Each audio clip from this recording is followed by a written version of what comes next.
Hello friends, स्वागत है आपका एक बार फिर से पॉजिटिव इनबॉक्स हिंदी पर। फ्रेंड्स, आज का वीडियो शुरू करने से पहले मैं आप सभी लोगों का बहुत ही धन्यवाद करना चाहता हूं, क्योंकि आप सभी लोगों ने हमारी हर एक वीडियो पर इतना प्यार दिया है और इतने लाइक्स दिए हैं। आगे भी आप हमें इसी तरह सपोर्ट करते रहिएगा। तो चलिए शुरू करते हैं हमारी आज की कहानी।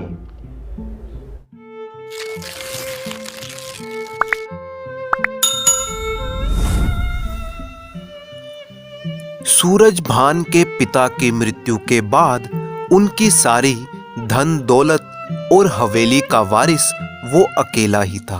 पिता की मौत की खबर सुनकर ना जाने कितने लोगों ने आकर उन्हें अंतिम श्रद्धांजलि दी। सूरजभान के दुख के समय में उसका साथ दिया। पिता द्वारा छोड़ी गई संपत्ति का हिसाब लगाया तो उसकी समझ में आया कि वो अब कितना धनी हो चुका है। उसे लगने लगा कि इतनी धन दौलत के होते हुए उसे कुछ भी काम करने की जरूरत ही नहीं है। बस फिर क्या था, शाम होते ही उसके घर में यार दोस्तों की महफिलें लगने लगी। नाच गाना, शराब और रात भर खूब दावतें उड़ाई जाती। यार दोस्तों का तो वो हीरो सा बन गया था। हर कोई उसकी चापलूसी करता और कोई ना कोई फायदा उठा ही लेता। इतनी सरलता से मिली दौलत को लुटाने में उसे थोड़ा भी दुख नहीं होता था। आखिर कितने दिनों तक चलती यह धन दौलत की बौछार।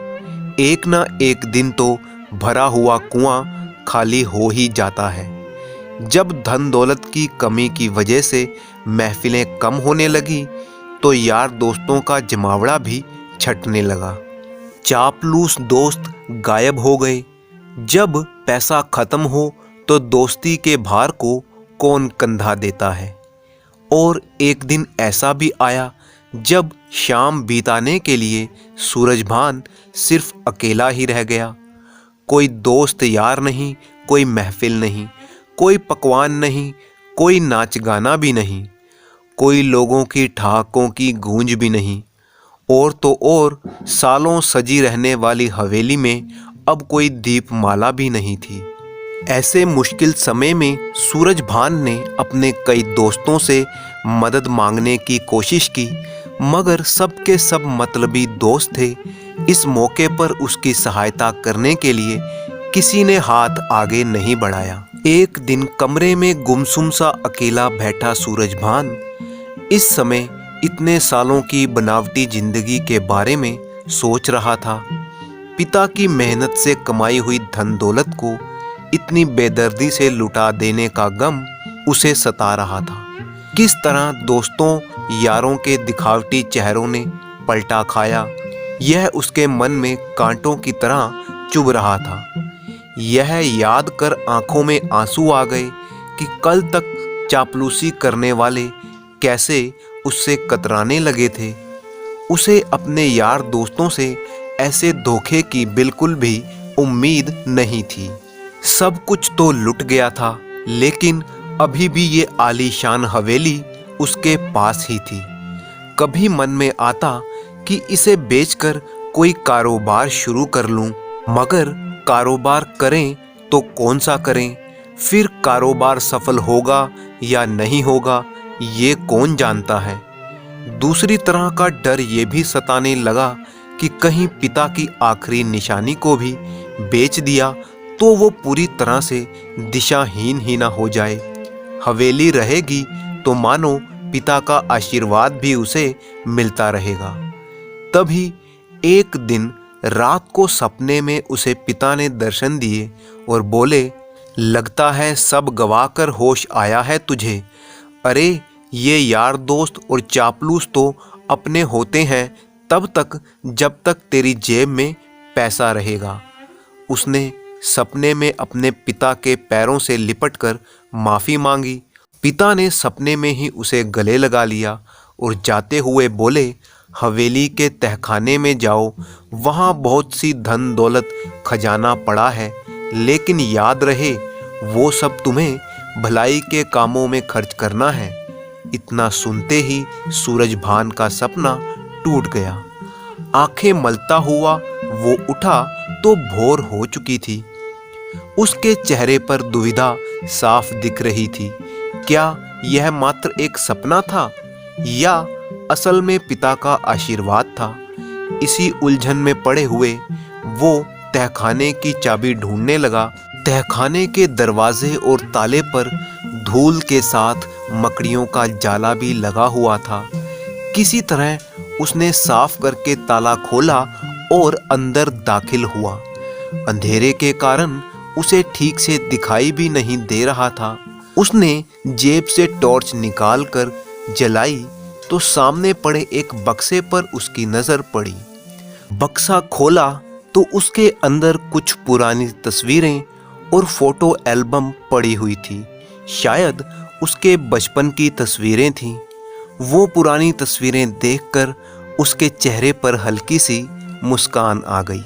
वो सोचने लगा कि पिताजी का बताया हुआ कोई खजाना तो नहीं मिला। खैर, वो पुरानी तस्वीरें लेकर बाहर कमरे में आ गया और बैठकर उन तस्वीरों को देखने लगा। उन तस्वीरों में कुछ तस्वीरें उसके एक बचपन के मित्र पुरुषोत्तम की भी थी। पुरुषोत्तम अब गांव छोड़कर मुंबई शहर जा चुका था, जहां पर वो एक बड़े होटल में मैनेजर का काम कर रहा था। कई साल बीत चुके थे पुरुषोत्तम को गांव आए हुए। जब सूरजभान ने अपने पुराने और जिगरी दोस्त की तस्वीरें देखी तो उसका मन हुआ कि पुरुषोत्तम से मिला जाए, शायद वो ही उसकी कुछ मदद कर सके। अगली ही सुबह सूरजभान मुंबई शहर के लिए निकल पड़ा। लंबे सफ़र के बाद जब वो अपने दोस्त पुरुषोत्तम के पास पहुंचा तो पुरुषोत्तम ने उसे देखते ही गले लगा लिया। सूरजभान ने अपनी सारी आपबीती उसे सुनाई और मदद करने की बात कही। पुरुषोत्तम ने कहा, दोस्त, मैं पैसे से तुम्हारी मदद कर तो सकता हूँ, लेकिन उससे तुम्हारी समस्या हल नहीं होगी। मेरे पास तुम्हारे लिए एक योजना है जिससे कि तुम हमेशा के लिए आत्मनिर्भर बन जाओगे। सूरजभान ने तुरंत कहा, तो जल्दी बताओ मेरे दोस्त। पुरुषोत्तम ने कहा, देखो दोस्त, मैं पिछले कई सालों से यहाँ मैनेजर का काम कर रहा हूँ। मैं इन बड़े शहरों के लोगों को अच्छी तरह से जानता हूँ। ये लोग अक्सर शहर की भागम भाग भरी जिंदगी से तंग होकर कुछ समय शहर से बाहर बिताना पसंद करते हैं। खासकर गांव का माहौल इन्हें बहुत ही भाता है। पुरुषोत्तम ने आगे कहा, तुम्हारी इतनी बड़ी और आलीशान हवेली है, हम तुम्हारी हवेली को एक होटल में बदल देंगे। सिर्फ कुछ रंग रोगन का ही खर्चा होगा, बाकी सब तो वैसे का वैसे ही रहेगा। इन शहरी लोगों को ऐसे हवेली नुमा होटल और गांव का माहौल खूब पसंद आता है, तो ज़रूर हमारी हवेली नुमा होटल में लोग समय बिताने के लिए आएंगे। मैं तुम्हारी इस काम में पूरी मदद करूंगा। बोलो, है मंजूर? सूरजभान को भला और क्या चाहिए था। उसे पुरुषोत्तम पर पूरा भरोसा था। वो झट से राजी हो गया। पुरुषोत्तम अपनी नौकरी से इस्तीफा देकर सूरजभान के साथ गांव वापस आ गया।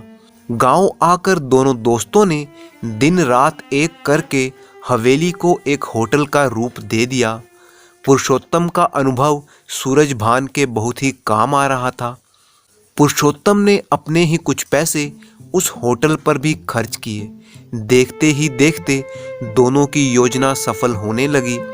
हवेली वाला होटल खूब चलने लगा। दूर दूर के शहरों से लोग वहां आने लगे। अब दोनों दोस्त मिलकर हवेली नुमा होटल को चलाने लगे। सूरजभान को अब समझ में आ गया था कि उसके पिता ने सपने में आकर जिस खजाने की तरफ इशारा किया था, वो खजाना असल में उसका दोस्त पुरुषोत्तम ही था। कुछ ही सालों में सूरजभान ने इतना पैसा कमा लिया कि उसने अपने पिता के नाम से एक अस्पताल बनवा दिया और इस अस्पताल में गरीबों के लिए बिल्कुल मुफ्त इलाज होता था। उस अस्पताल में इलाज के लिए आने वाले गरीब लोग जब इलाज करवा कर वापस जाते तो वो सूरजभान को बहुत ही दुआएं देते थे और उनकी दुआओं का असर ये हुआ कि सूरजभान और पुरुषोत्तम अपने काम में कामयाबी की सीढ़ियां चढ़ते ही जा रहे थे।